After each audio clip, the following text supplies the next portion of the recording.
when a dog is feeling threatened, clearly this is what's happening, right, guys? He's feeling threatened. And when you meet people, it sounds like you're already intuitively doing that with him already. Introduction should be on leash, obviously. And like I was, recommending that you guys make sure that your body is in between Copper and the trigger, whatever the trigger is, right? Person, dog. And less talk, because we want to organically say, Copper, it's okay, sit. They respond mostly, the first thing is energy. So it's like, we talked about this before, you want to be in your power, stand up tall, be strong, roots down to the ground. Yeah, oh yeah. And so being in your energy of confidence and not so much saying, it's okay, right? Again, really common stuff we do, or no, which I don't think I heard you guys say that, but a lot of people tend to go to that space of going, no, right? He doesn't even know what no means at this point. So we're training, we're teaching him. And what we want to do is teach Copper to respond differently in the eye of a trigger, right? So you guys know what a trigger is any event, experience, person, thing that creates stress for him. Clearly, he is stressed out, right? You guys with me on that? He's stressed out. So he's not trying to be a jerko, right? Yeah. He's not purposely being difficult. He literally is uncomfortable with my presence because he's not used to having me around. Yeah. Most likely, when he was a puppy, he didn't have a lot of socialization.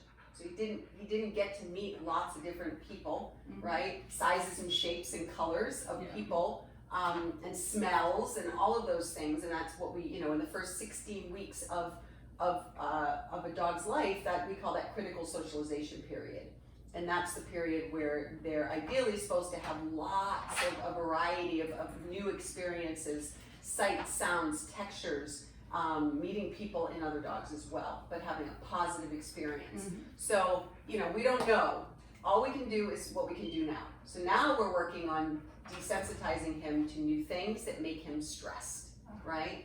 And what we're doing, and you're doing it perfectly, by the way. So he's stressed, and I'm here, and you've redirected the energy, right? Redirect. So instead of saying, Copper, no, don't, right? Telling him what not to do, you're redirecting, and he's like, oh, my mom's right there. I love my mom.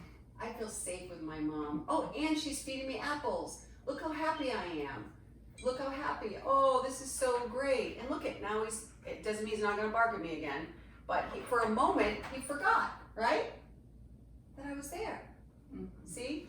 So then so as you continue to do that over and over and over again, Copper will eventually start to associate new things, new people with apples.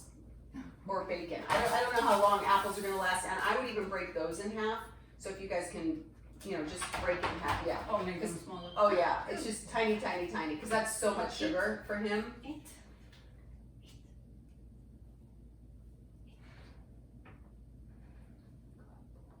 Yeah, that's the way we have managed for him to stay in the crate for a few minutes, chewing on that. Yeah, there's lots of different things that we can give him so that he does that. So this is good. So now what we're doing is we want to reward him for him relaxing. Remember how I told you we talked about, do you meditate? Have you done any meditating? Yeah, some. Yeah. It's hard, isn't it? I have trouble staying still. Yeah. Yeah, and we can talk about that after because I can give you tips because you don't have to sit to meditate. But so what we're doing is we're teaching Copper basically how to meditate when he gets stressed out. Okay. Right? So calming signals, I will send you guys, maybe did I send you the video? Yeah. Okay, and did you both watch it? Good. Yeah, we saw a couple. Yeah, so it's really important that we recognize, and I'm even making eye contact with him. This is great, right? This is good. But ideally, we want to get to a point where he doesn't have that whole tantrum, right? That was like a tantrum. right? A young dog, and he says, "You don't come," and you were right. He's being very protective because he thinks you need protecting. Yeah. Right. So you gals need to step up, right, and become the leader of him, so that he can let his guard down and not feel like he has to protect his ladies. And sometimes there could be a time that he does protect you. I mean, it's nice to know that obviously you're safe in your house and that nobody that's unwelcome is going to come into this house without him barking and creating that alert. So that is wonderful, right? It feels nice.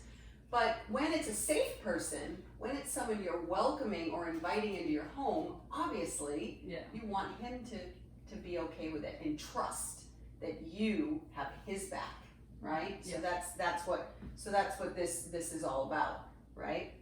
Hi, buddy. David. Here you go. Oh, who's a good boy. So the other thing that you want to encourage any new friends or family that come in is not to make eye contact with him for long periods of time. So a dog that is not confident, because this is fear. This is all fear-based. This isn't like, confident, super dominant dog, although you'd say he seems very dominant, but it's more because he's just scared. So he's acting out, right? So definitely, you saw how I approached, right? Like I knelt down, if it's someone that can do that, and turn sideways because that's less provocative, and then not making the eye contact with them. Good, and he's good there. And so this, good boy. Now, so throw an apple in there for him, because what he did was he looked over at Josh and he didn't react. So you want to reward him for that. So we call that engage, disengage. So that means that when Copper looks over at something and then he looks back at you, which this is nice. You guys have absolutely bonded with him, which is nice, right? Yes. He's checking in with you. That's when you reward. So he looks at me, right? And then he looks at you. You want to reward him right away. He looks at Josh, right? He looks at you, then you reward him. Yeah, there you go. Good. No? Yeah, see, I figured that was going to happen. There's only so many apples he's going to eat during our training. But like I said, I would definitely recommend some high value meat for him, because that'll keep him motivated. You want to get the fishes. They're right behind you.